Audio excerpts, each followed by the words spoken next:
Hello explorers, welcome back to the channel. I hope you are well. Today I'm going to have a walk and talk, which I've not done for a little while now. I'm going to update you on the channel plans and also my travel plans and just have a chat to you all. So let's get on with the day and let's explore. Have you seen the size of these? I'm assuming the lily pads, but huge ones.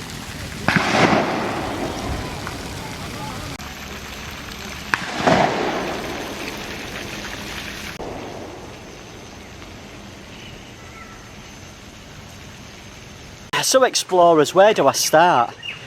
This year has just been mind-blowing. I can't imagine where we are right now. You know, back at the beginning of the year and it was just all about the round the world trip, and then towards the end of the round the world trip it was all about, you know, what am I going to do for the future, what does my foreseeable future look like. And now I'm living in Malaysia in Southeast Asia and exploring this part of the world, and I'm just so thankful. Amazes me that this introverted guy who was spending the last 25 years inside the comfort zone, just left his job, travelled around the world alone by himself. But the one tip I would give you is you've got to make things happen. You can't wait for people to come to you. You've got to go to them, and that's exactly how I got this freelancing work. If I had not approached the people that I approached, I wouldn't have got the work. I wouldn't have been in Southeast Asia. I'd have been stuck in an office working 9 to 5. You are the person, you're the only person that can make a change in your life.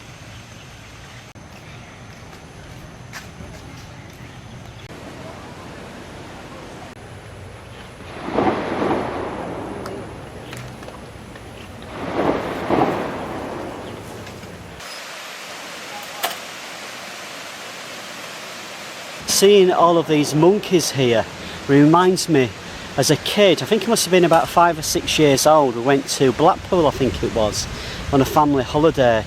And back then in the 70s and 80s, it was normal to have monkeys at the seaside, and basically you had your photograph taken with a monkey on your shoulder. And for some reason my parents thought that would be a good idea. And yes, I had a photo of a monkey on my shoulder and I looked absolutely petrified. When I get back home to England, I'm going to have to get the photo out and share it with you. It's brilliant.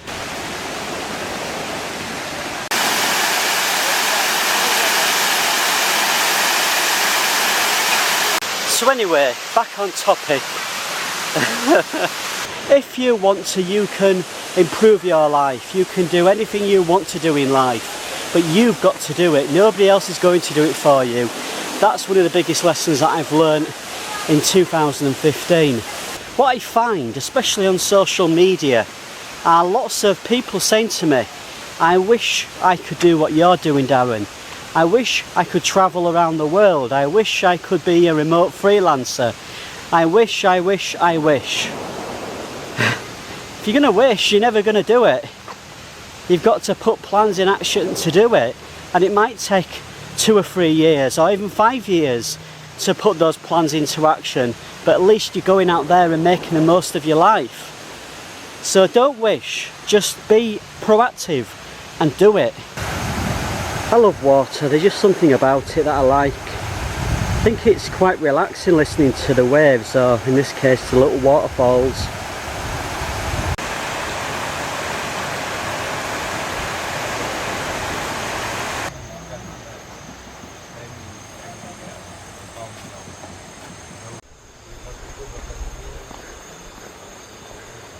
It's lovely and shaded in here. Just what I needed.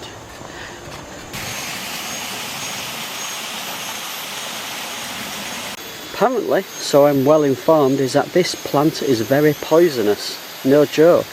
If you actually broke off the leaf, I don't know what it is, juice or whatever it is that comes out of it, if you get it into your eyes, it can actually blind you. You can see the haze there, but the sun's out today.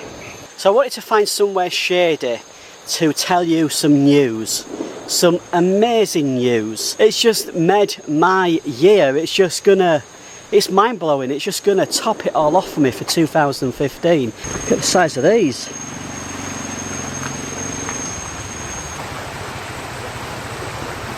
G'day mate, I'm exploring the jungle. That was my Australian accent, by the way. Just keep a look out for monkeys.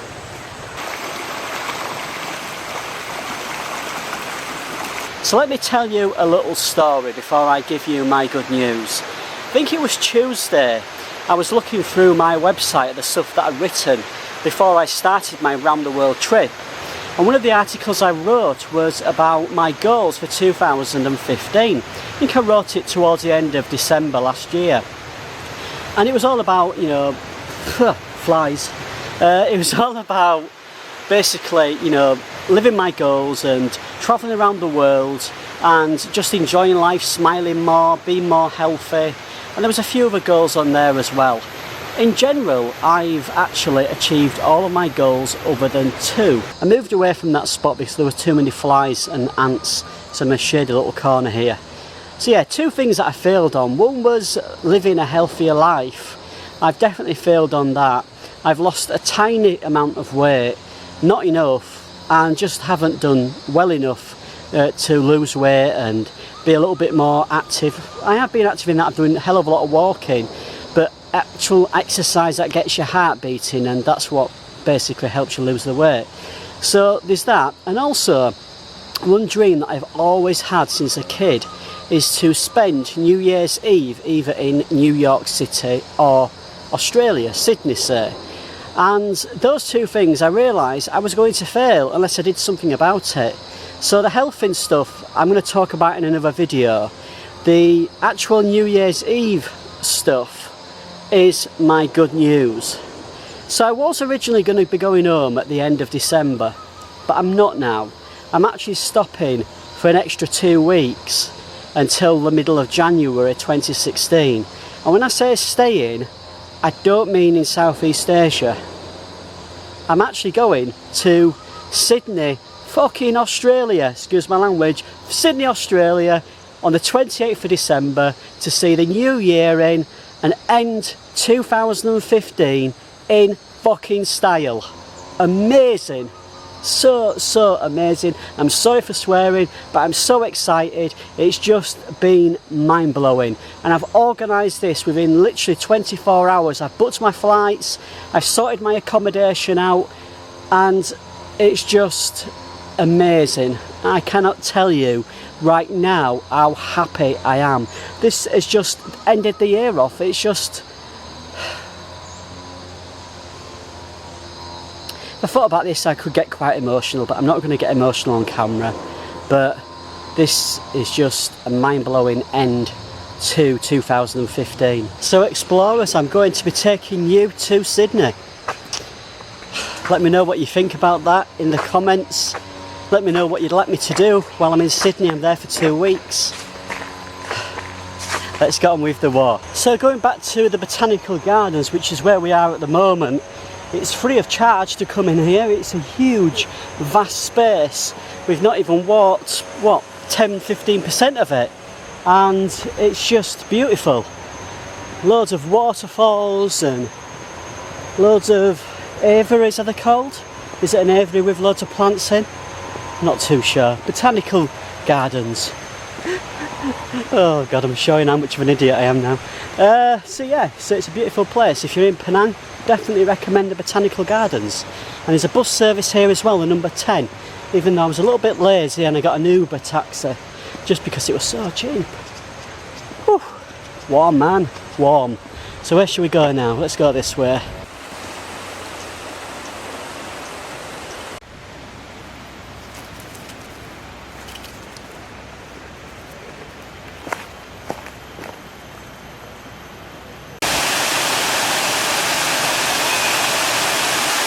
Well explorers, I'm going to leave the video there for today. I hope you've enjoyed it. If you have, please give it a big thumbs up and if you're not a subscriber, click on that subscribe button. And finally, if you've got any questions, leave them in the comments and I shall reply to everyone like I always do. And I shall see you very soon with a new video from Penang in Malaysia. Until then, take care. We're here with the monkeys. Oh, he's touching his bum. Oh, oh my god, no, no, no, no, no, don't do that, don't do that. Oh my god. Oh, I can't believe that. Oh dear.